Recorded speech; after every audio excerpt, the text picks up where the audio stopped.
Merci beaucoup, Monsieur le Président. Je m'appelle Cheikh Mbow de la Coalition Éducation du Sénégal COSYDEP, membre de la campagne mondiale pour l'éducation et m'exprimant au nom de l'Alliance mondiale pour la justice fiscale. Chers délégués, oui, vous le pouvez. Vous pouvez sauver des vies. Vous pouvez recréer l'espoir. Vous pouvez garantir à tous l'accès à une éducation de qualité, à des soins de santé et à la sécurité sociale. Vous pouvez rendre notre monde plus juste, plus solidaire. Vous avez le pouvoir d'agir ici même dans cette salle.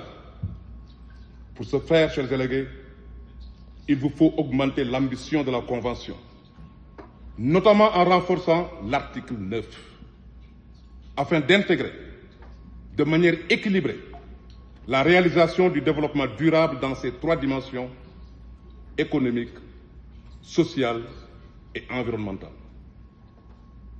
Les termes de référence pour la Convention cadre définissent clairement l'objectif de ce processus, le développement durable. Et pourtant, cette ambition n'est pas reflétée dans l'article 9. Chers délégués, nous vous demandons ainsi que l'article 9 mentionne explicitement un engagement en faveur des services publics pour plus de justice économique et sociale et de genre. Le besoin en financement de services publics essentiels est à notre portée. Il nous faudrait 325 milliards de dollars par an pour éradiquer l'extrême pauvreté monétaire, 340 milliards de dollars par an d'ici 2030 pour garantir l'accès à une éducation préscolaire, primaire et secondaire de meilleure qualité et plus équitable, 371 milliards de dollars par an pour instaurer une couverture sanitaire universelle dans les pays à revenus faibles et intermédiaires. Une convention ambitieuse et bien conçue permettrait de lever des milliers de milliards de dollars actuellement évadés, et ces milliers de milliards de dollars pourraient garantir les droits de milliards de personnes. Chers délégués, cette année, nos gouvernements ont de nouveau pris des engagements concrets pour la réalisation des droits à l'éducation, à la santé, à l'eau, à l'alimentation, au logement. La semaine dernière encore, ils ont renouvelé leur engagement en faveur de la garantie de services publics de qualité et d'une protection sociale adéquate.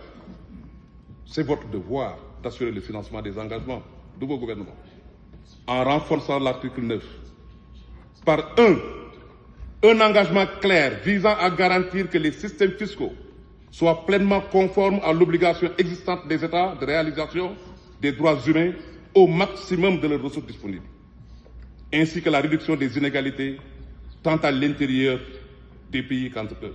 Cela inclut évidemment un engagement à intensifier les efforts pour combattre le racisme, toutes les formes de discrimination, la xénophobie et l'intolérance qui y est associée. 2.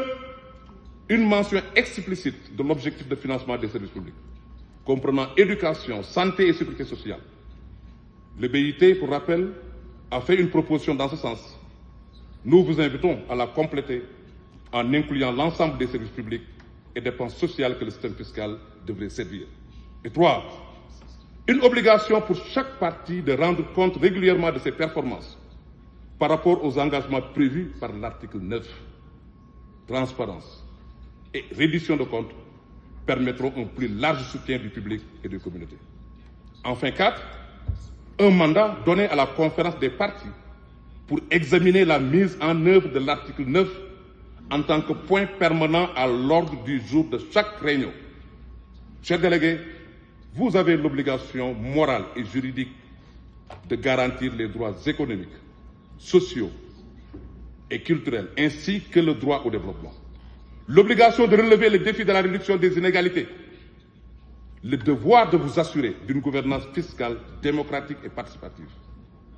Nous sommes confiants que les délégués que vous êtes vont rehausser le niveau d'ambition de cette convention. L'histoire retiendra alors que vous aurez fait de la coopération fiscale internationale un levier de transformation sociale. Nous comptons sur vous. Ne nous décevez pas. Je vous remercie.